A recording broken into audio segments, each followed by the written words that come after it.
ഇതിന്റെ എങ്ങനെയാണ് ഇത് പ്രതികരിക്കേണ്ടത്? ഇതൊരു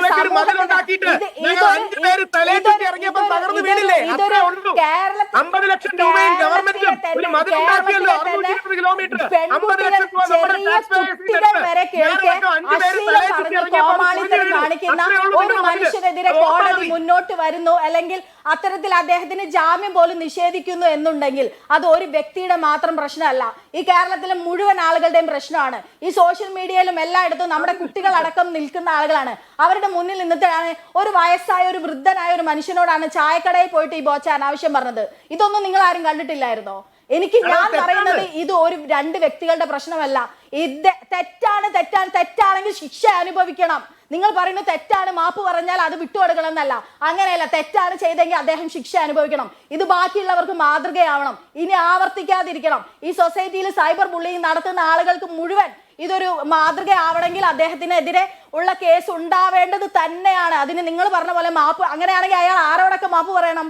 അയാൾ പോയ പരിപാടികളിൽ മുഴുവൻ നടന്ന് അയാൾ മാപ്പ് പറയേണ്ടി വരും. അയാൾ ഒരു ഓട്ടം മത്സരം നടത്തിയിരുന്നു കേരളം മുഴുവൻ വലിയ ആളാവാൻ വേണ്ടിയിട്ട്. ആ സമയത്ത് എന്നാൽ അയാൾ മുഴുവൻ ജനങ്ങളോട് ഓടിക്കൊണ്ട് മാപ്പ് പറയേണ്ടി വരും. കാരണം അത്രയും വ്യത്യാസമില്ലാതെ ഇയാള് തോന്നിയാസം പറഞ്ഞുകൊണ്ട് തന്നെ നടന്നിട്ടുള്ളത്. എന്നിട്ട് ന്യായീകരിക്കുന്ന നിങ്ങളോട് എന്നിട്ടും നിങ്ങൾ പറഞ്ഞു സ്ത്രീകൾ വരെ നിങ്ങളോടൊപ്പം നിങ്ങൾ പറഞ്ഞു സ്ത്രീകളടക്കമുള്ള ആളുകൾ എടോ അങ്ങനെ ആയിരക്കണക്കിന് ജോലി കൊടുക്കുന്നത് മറ്റുള്ള ആളുകളെ തെറി പറയാനോ അനാവശ്യം പറയാനുള്ള ലൈസൻസ് അല്ല. ഇഷ്ടംപോലെ ആളുകളുണ്ട് അവിടെ. അത് ചെയ്യുന്ന ഇഷ്ടംപോലെ സമ്പാദ്യമില്ലാത്ത ആളുകൾക്ക് പോലും സമ്പാദ്യമില്ലാത്ത അയാൾ ശരിക്കും പറയട്ടെ, അയാൾ ശരിക്കും അതൊന്നും ചെയ്യേണ്ട ആവശ്യമില്ല. അയാൾ അതൊന്നും ചെയ്യേണ്ട ആവശ്യമില്ല. അയാൾ മര്യാദയോടെ ഒരു മനുഷ്യനോട് പെരുമാറിയാൽ മതി. ഇവിടെ ഒരുപാട് ആളുകളെ പല ആളുകളെയും സഹായിക്കുന്നുണ്ട്, പല ചാരിറ്റി പ്രവർത്തനങ്ങൾ ചെയ്യുന്നുണ്ട്.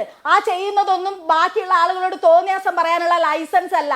അതല്ല കേരളത്തിലെ നിയമം എന്ന് അദ്ദേഹം ഇപ്പം പഠിച്ചല്ലോ, കുറച്ച് ദിവസം ജയിലിൽ കിടന്നല്ലോ. അതിൽ ശരിക്കും സത്യം പറഞ്ഞ അഭിമാനം തന്നെയാണുള്ളത്. അപ്പൊ അതുകൊണ്ട് തന്നെ സ്ത്രീകൾക്കെതിരെ എന്തു പറഞ്ഞ ആളാവാന്നുള്ള ഒരു തോന്നല് രാഹുൽ ഈശ്വറിനും വേണ്ട. അങ്ങനെ പറയേണ്ട ആവശ്യവുമില്ല. നിങ്ങൾക്ക് ഒരു സ്ത്രീകളുടെ വനിതാ കമ്മീഷൻ അല്ല, എന്ത് കേസ് വന്നാലും രാഹുൽ ഈശ്വർ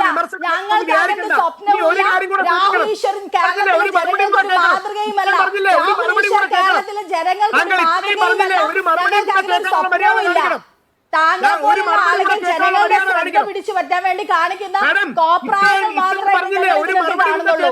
ഞങ്ങൾ സ്ത്രീകൾ ഇതിനു വേണ്ടിയിട്ട് എന്താ പറയാ, നിയമ നടപടികളുമായിട്ട് എല്ലാവരും മുന്നോട്ട് തന്നെ പോകും. എനിക്ക് കഴിയുമെന്നുള്ളതാണ്. പക്ഷെ താങ്കളുടെ വാദഗതി കൂടെ കേട്ടൊരു മറുപടി പറയാൻ അവസരം തരണം. അതായത് നിങ്ങൾ ചോദിച്ചല്ലോ എനിക്ക് വളരെ വ്യക്തമായിട്ട് അറിയാം രാഹുൽ തന്നെയാണ്